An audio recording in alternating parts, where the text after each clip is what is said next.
My friend, Mark, and I love exploring abandonments. We've been doing it for years, and I'm telling you, it never gets old. The constant creepy feeling, finding new areas, guessing at the history. It's almost addicting. From the first time we did it, we were hooked. Still, you can only explore houses for so long before you have to move on to something bigger. And that's what led us to what happened last year. There was this huge, abandoned hospital near us, just a few towns over. We'd never seen it ourselves, but knew it had been abandoned for several decades, having closed down in favour of a smaller, more modern one. Mark shot me down the first few times I suggested it, since he was worried about getting caught by the police. Eventually, I was able to convince him though, pointing out that they'd probably just tell us to leave. It was around 7:30 PM when we left, but it was summer, so the sun was still up. On the way there, we went over the plan one more time. The hospital was pretty isolated, and the area around it was overgrown. The idea was to drive to a parking lot about a quarter-mile away. From there, we'd sneak through the bushes, and by the time we got there, it would be dark enough to walk across that last paved stretch to the front doors unseen. When we got to the parking lot, we stood by the car for a few minutes. The road next to the lot went by the hospital, and we wanted to get an idea for the traffic, and therefore our chances of being seen. It seemed like our odds were pretty good. In the 10 minutes we waited, only a single car went by. Next, we checked our supplies. For each of us, a flashlight, a water bottle, some disinfectant, a box of band-aids, and a cheap radio, for when we inevitably decided it would be creepier if we split up. As I started for the trees, Mark tapped me on the shoulder. I almost forgot. I got this from the library earlier. He reached into his backpack and retrieved a rolled up piece of paper. It's a map of the building, for the fire exits and stuff. You take it. I asked, doesn't a map kind of defeat the purpose of exploring? We'll only look at it if we have to. If one of us gets hurt, it would kind of suck to bleed to death looking for the exit. Alright, but why do I have to take it? Because one of us means me. He had a point. In the years we'd been exploring, we'd had 3 total injuries. All of them were him. I put the map in my back pocket and we started towards the hospital. Just as planned, it was dark when we got there. Because of the surrounding trees, we couldn't make out a clear silhouette of the building against the sky. Shining our flashlights on it showed a brick exterior and 3 floors. Most of the windows were broken. The main entrance was wide open. One of the double doors was on the ground nearby, with the other nowhere to be found. Most definitely, we were not the first people to check it out, which was expected. I don't think we've ever had to break in ourselves. In we went. The place was in really bad shape. The floor was covered in dirt, and most of the doors had been kicked in. There were holes in most of the walls, indicating that thieves had taken the copper wiring. There was also loads of water damage. With all of this, do I even have to mention the graffiti? The first floor was probably the most interesting. It had the cafeteria, staff room, and, by far most interestingly, the morgue. There was even a set of tools left behind. As a rule, we don't take things from abandonments, but at that time, we really wanted to. We went up the stairs to the second floor. There, Most of the doors were intact, and there was no graffiti. I guess the teenagers looking for trouble were too lazy to climb a set of stairs. The thieves had motivation though, and there were just as many holes in the wall as downstairs. It was at this time that, as always, Mark wanted to split up. I tend to take my time, and he moves pretty quickly in comparison. I go for details. He aims to see everything. Because of this, I knew he'd end up far away from me. It was alright with me though, as I kind of liked the silence. The creepiness is a big part of what makes it fun, and if he didn't split us up, I probably would have. The second floor was mostly just patient rooms. Beds and tables, nothing much.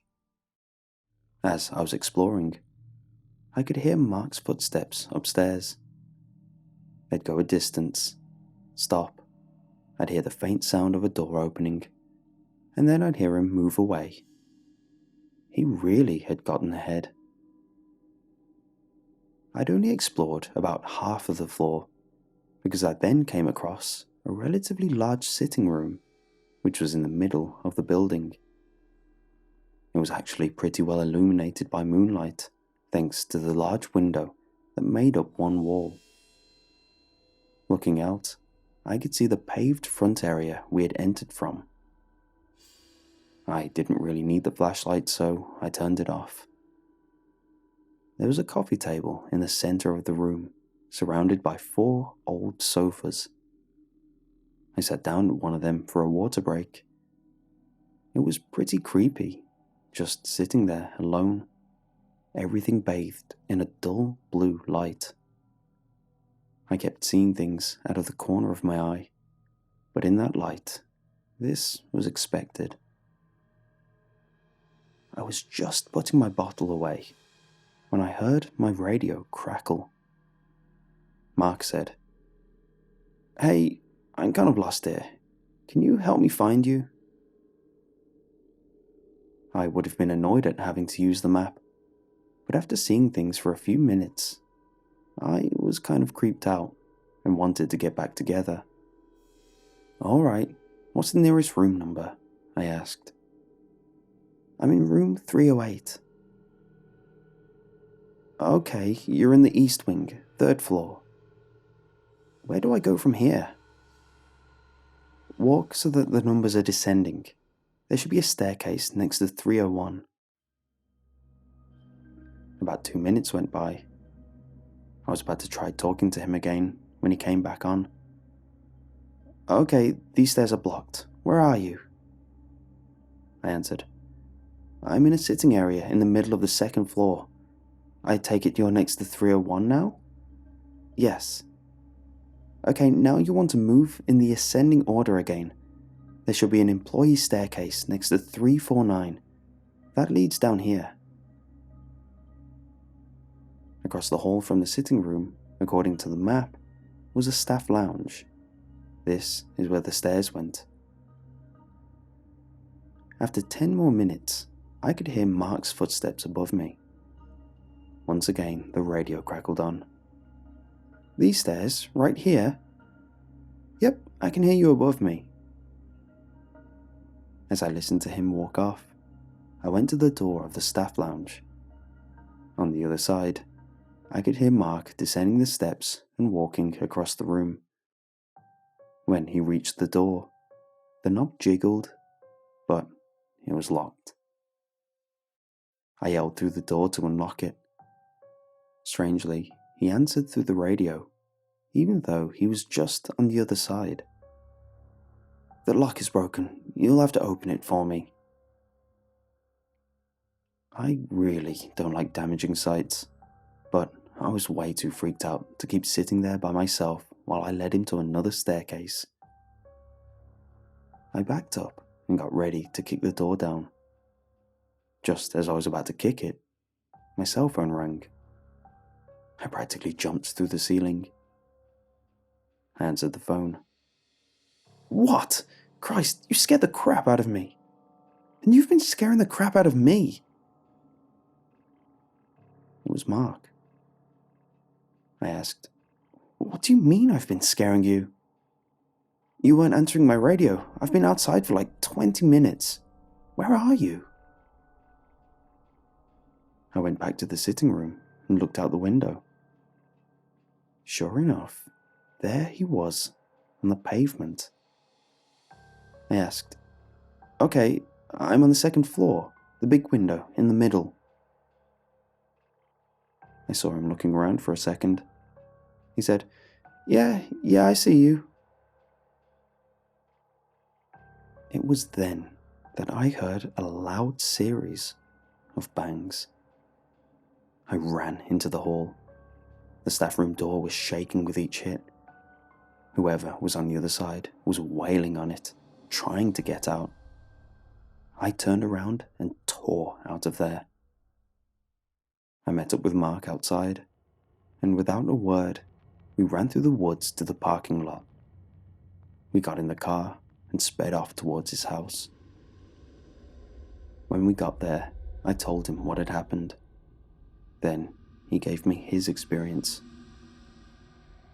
"When I went ahead of you to the other end of the second floor, I tried to get upstairs, but it was blocked by debris.